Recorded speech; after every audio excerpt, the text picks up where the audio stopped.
Welcome to the Culture is Healing podcast, brought to you by Checking In.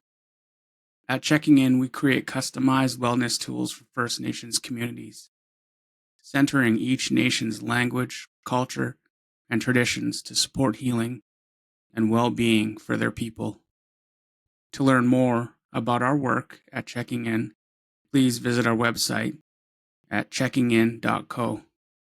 Thank you for listening. I hope you enjoy this episode. Aichka.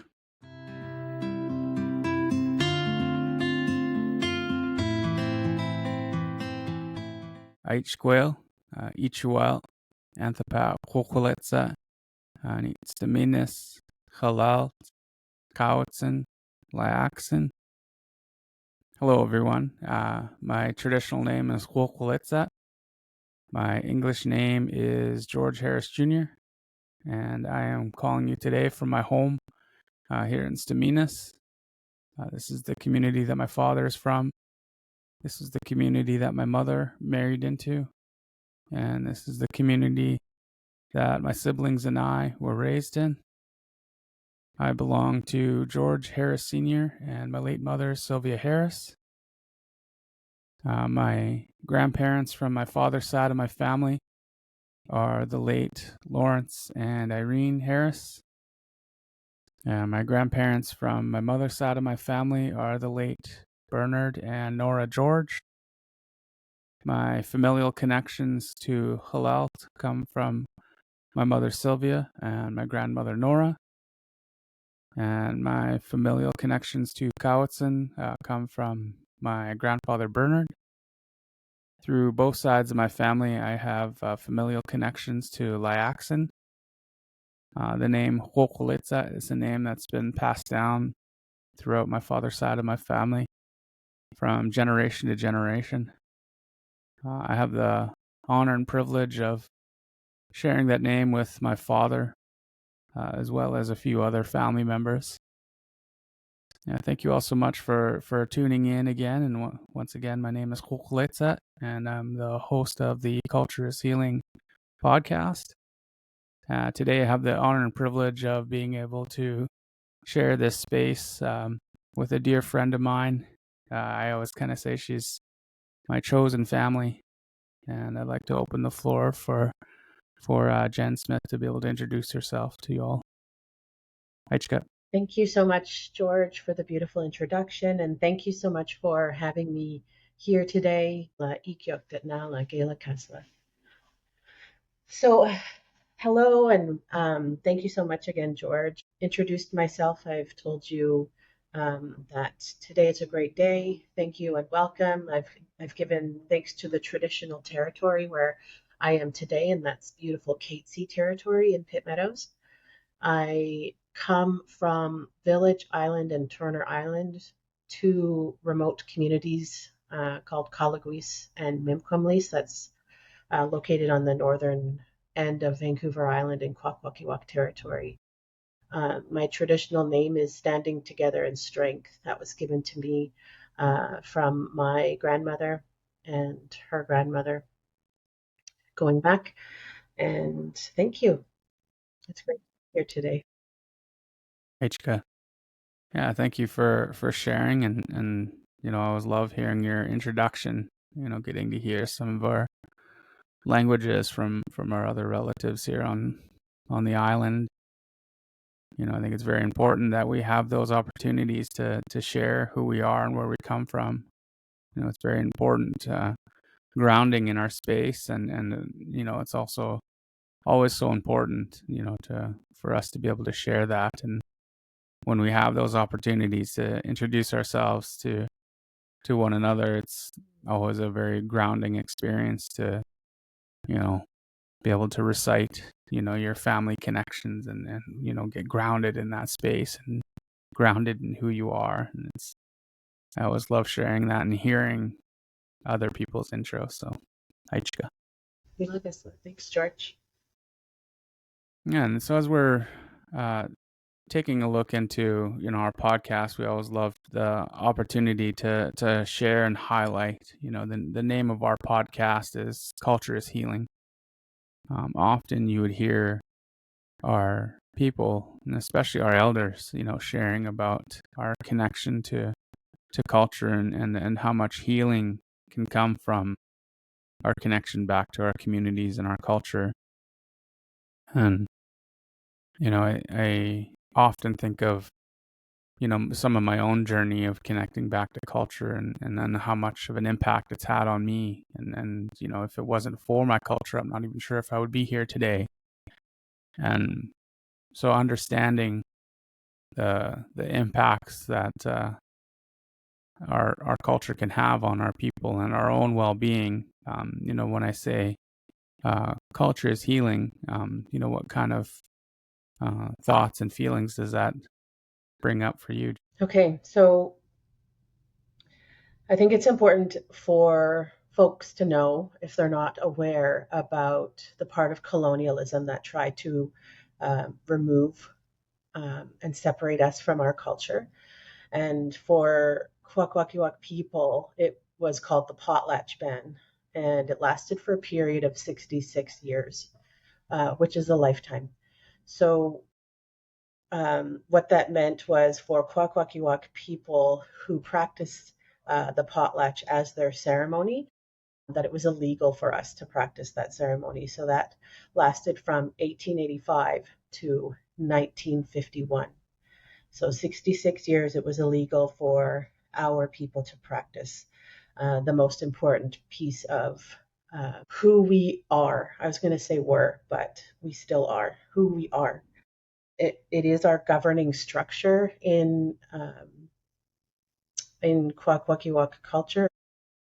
It's what grounds us in our ancestral identities, and it's how we come together to celebrate, memorialize, and transfer rights and title. So that keeps things moving throughout the generations, along with our songs, our dances, and our language. So I think it's important for folks to understand that this was imposed upon our people several years ago, but it did have a big impact. And fortunately, I come from strength, and I want to say ancestral strength and leadership. So one of my grandfathers, his name was Tlowitsis, and he was integral to keeping our culture alive by going underground to practice, even while it was illegal. So there are some horrific and awful things that have happened through colonialism, but I always want to highlight and celebrate that we survived. And we're fortunate enough, so did our culture, and it made its way to me. So I'm very grateful for that. Yeah, hi, Chica. Thank you for sharing. Yeah, and I think it's so important too. Like I was, sharing with, one of my friends on Facebook who sent me a message and was like thanking me for hosting this podcast, and I shared with him is like it's important for me as well, to be able to start off our podcast where I'm sharing a greeting in my language and sharing my name, my traditional name, and then getting into sharing in the English language, our introductions and stuff. And then I always like end the call by saying goodbye in my own language. And it's always nice to even like bookend stuff like that with intentionality and with culture and language. And yeah, it's amazing to be able to come forward and share these things with the world and with our people, and and it's slowly becoming more accessible for people to be able to hear and see our culture, and it's becoming more integrated in spaces, and a lot of that is coming from our generation, the more fortunate ones who haven't gone to residential schools and to day schools, and now we're doing that important work of integrating our knowledge and culture into the Western world. I'm so happy that I have the opportunity to do this work with you, Jenn. So, Thank you again, George. yeah. And as we're taking a look into our cultural ways of being, I was going to ask if there are any cultural activities that you've had the opportunity to either witness or partake in, that hold a special place in your heart. Mm.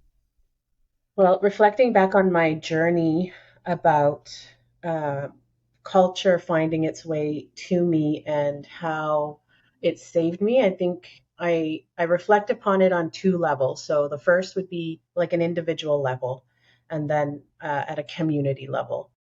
So again, just painting more context. I grew up off reserve away from my traditional territory. It's territories. They are remote. Nobody lives there anymore. I would say that we were displaced from those communities. So I grew up off reserve in Campbell River, and there was no big house for a long time in Campbell River. So if there ever were potlatches and ceremonies, we had to travel to Alert Bay to attend at their big house.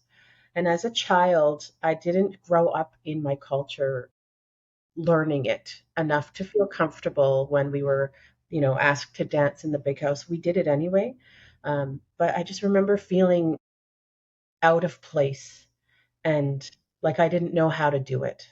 Um, until I became a teenager and living in Campbell River, we were close to the nation there in Campbell River, and they had brought in a very talented relative of mine. His name's William Wasden, or Wa for short. He's a real amazing and knowledge keeper. He holds so many of our songs and knows who owns the songs and has the rights to the songs. Um, he even composes songs. So he's really an amazing person and has really kept our culture alive. So we had the opportunity to learn from him as young adolescents, and I know that is one of the times in my life where I didn't know it at the time, but it was a real decolonization journey for me. It was part of my decolonization journey because it allowed me to learn about myself and who I am and where I come from and the ancestral strength and leadership that I come from through those teachings of, learning what the words to the songs are in Kwakwala. I don't speak Kwakwala fluently, but I learned all the songs and the dances, and I became very infatuated with it because it made me feel good and it made me feel like me, like this is who I am. And we know we can struggle as teenagers for sure trying to find out who we are. So I think it was a pivotal moment in my life, though I didn't know it at the time. So I think that's where it really started for me. And then I felt like I belonged in the big house. I could move with confidence and know all of the words to the songs and just feel. Once you enter the big house, it's like magic. It's a different world. It's a supernatural world, and it's where we connect with our ancestral spirits. So it really is a powerful, magical place to be. And I felt like after I had learned, like I said, more of our songs and dances and what they mean and who they belong to, it really helped me to um, strengthen my identity. I would say at a community level as well, we are a nation that was displaced from our traditional territory, which means that we were kind of dispersed throughout the island, Vancouver Island, BC, and further. I understand we have nation members that live and reside in the US. So we're a fairly small band. But when we come together for potlatch, nothing else matters. It brings us together, it connects us. Any kind of uh, ill feelings, if there are any, get left at the door. So it really is, again, I call it magic. It brings us together and we just reunite. And I have goosebumps just talking about that because it is so powerful. But those are the rules of our big house. we grew up with very strict protocol for the big house as well. So it really does bring us together at an individual level and a nation level, and that's really something. Gotta love that. And I love hearing what you're saying too. Our longhouses, they're so special, and I love having the opportunity to travel and seeing other longhouses as well. And I remember, I think it was like a year or two ago when that was last year actually. We were in Abbotsford on Kilgard's longhouse, and we were there as guests for our family who was hosting that night. Yeah, it was really cool to be able to connect. And I love, my father, was sharing just recently, in our Coast Salish territory, from down in the States up into the Stolo territory. There's quite a few longhouses in between these areas, and we have that opportunity to travel and to visit other homes. And it's really cool to be able to go to someone else's home and still feel like you're in your own home. And there's such a strong connection to our culture and how that's been passed on from generation to generation throughout a vast territory. And I think those spaces are so special, and I'm really grateful to our ancestors who fought so hard to keep that alive, and they went through unspeakable pain, hurts and pains to maintain that for us to be able to now come forward and share what information that we do carry within us. And you and I are living examples of that opportunity to share knowledge and culture with not only our own people, but to bring that awareness to our Siaya, our friends who have settled in our territory and call this place home as well. And yeah, it's cool. Like, and then just thinking about that too, I was just recently had the opportunity to be there for my Auntie Pearl's memorial, and she was a really remarkable person who helped revitalize our language in our Staminas community. And she really poured her life into our young people. She did some amazing work in our own school system, but also in the greater Nanaimo Ladysmith School District. And that was very evident at her memorial, because there was a lot of settlers who had come to pay their respects to my auntie. And in our culture, in our Coast Salish teachings, memorial is hosted 4 years after someone passes. And so she made her journey to the other side 4 years ago, and yet her legacy still lives on, and the work that she did still lives on today. And it's really amazing to see the people that she's had an impact on. And we had the opportunity to sing our Staminas Mistimoch to honor her as her picture went around our gym. And my father got called forward to sing, and he gestured for his children to join him, and so we all stood up and sang for my auntie. And so that was really cool. It was really amazing. And also they hosted a community jam session after, where that was one other thing that auntie really loved, was singing and dancing, and more specifically, she loved seeing our young people engaging in our songs and our dances. So yeah, those are the things that kind of just resonated with me throughout hearing your sharing about your journey and your community's journey, and that's what came up for me. Mhm. Thank you for sharing, my friend.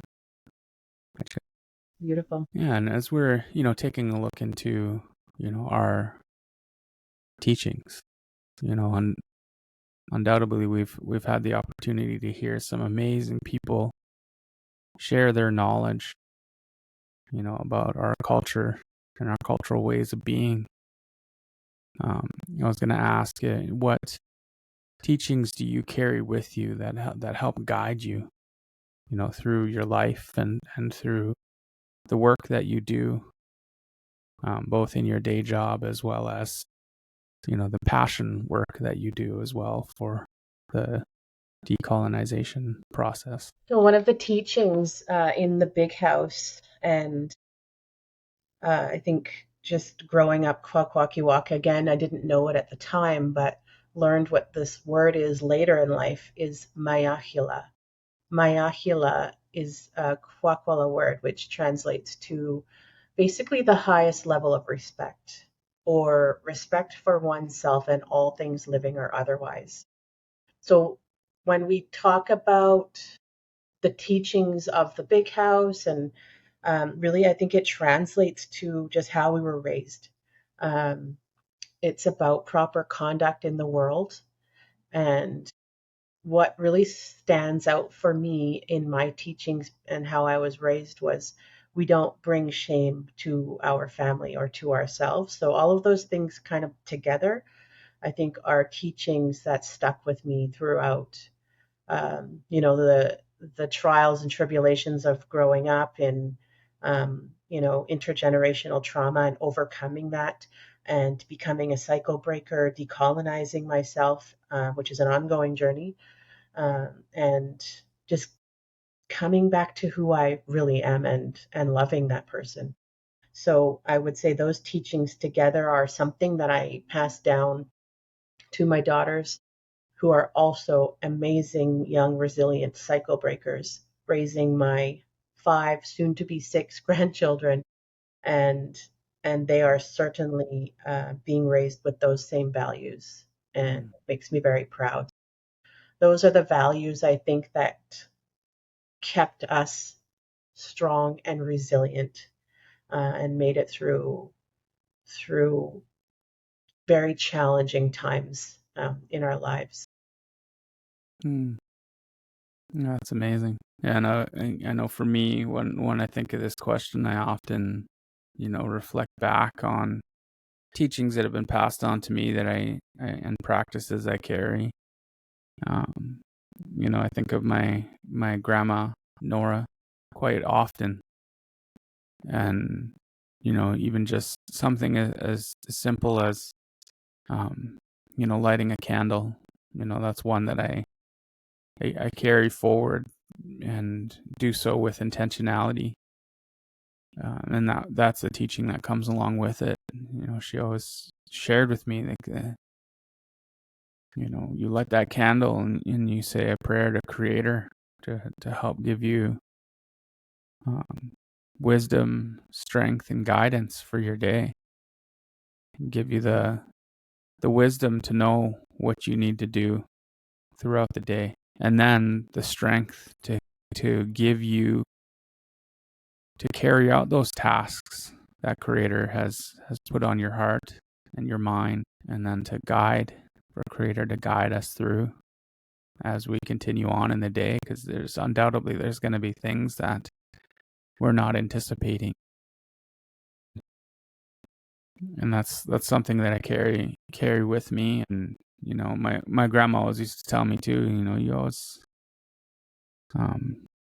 think about what you're going to say before you say it. And she said, once those words come out of your mouth, you can't ever take them back. And if you hurt someone, all you can do is apologize after. But those words are already out, so you can't take them back. So you apologize for them now. And so I was thinking about that, and intentionality teachings that I carry with me, and and I brought forward into, our passion work that we do together. It's amazing that we get to do this work and get to carry out that intentionality together. And I was even thinking about grounding in space. When we were doing our work last week up in Grouse Mountain there for the other work that we're doing, and I stayed back in the longhouse when everyone was heading off for breakfast, and I just wanted to get grounded in that space. I know for me, I was listening to some of the songs that I have on my phone from our Stamina Sings songs, and just getting grounded. And I forgot that the audio guy was with me in the hall too, so I was just singing along with the songs. And then he was just he goes, "Oh yeah, that's really beautiful." He's like, "Are you presenting today?" And I was like, "Oh my God, like I forgot you were there, guy." And we laughed about it. And he goes, "Oh, that's amazing." He's like, "I've never heard anyone just using or singing and meditating in the way you just did." And I was like, "Oh yeah." I was like, "Oh, sorry." I'm like, "Well, thanks for witnessing that and kind of sharing in that moment with me." And it was just kind of neat because sometimes it's teachings that we carry with us that now someone else has had the opportunity to witness, and for some people it's the first time. And so we're opening and welcoming people into that space. So I'm glad to be able to share space with you, Jenny. I appreciate you so much. Thank you, George. You want to hear my grounding? Actually, you're already aware of it. I challenge all of you all the time. Cold water therapy. Come on now. It keeps me grounded. I take 2 cold showers a day after my regular showers, and it just completely washes off the day and any energies I might have picked up. And I really do. I love the cold water dips as well, and an ocean is even better. My dad's like, "Are you crazy? It's 4 degrees outside." I'm like, "Yep, I'm scared. I want to think of every excuse not to do it, but I do try to do an ocean dip at least once a year. It is challenging, especially in the city.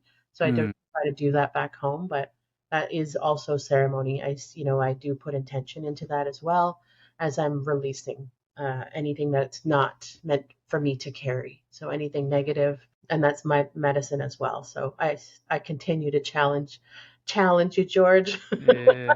Cold water. Turn that shower right to cold. Yeah. Yeah, I always kind of joke around too, because like I live in a very old home, and sometimes my cold showers are unintentional because they when someone turns on a tap somewhere in the house, it diverts the water, and I get that cold shower.